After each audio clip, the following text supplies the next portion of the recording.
In the bustling streets of Capernaum, a woman with a chronic issue of bleeding suffered for 12 long years. Countless doctors failed to offer a cure, leaving her isolated and desperate.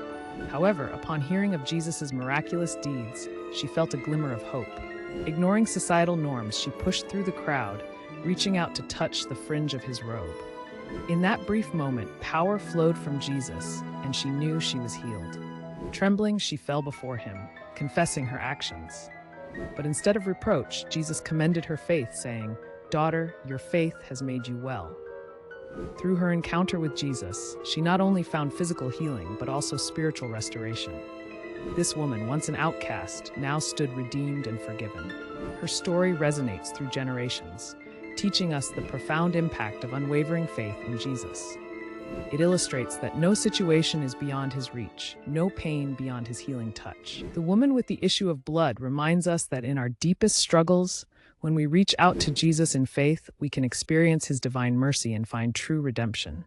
May her tale inspire us to approach Jesus with faith, knowing that in him there is healing, restoration, and boundless grace.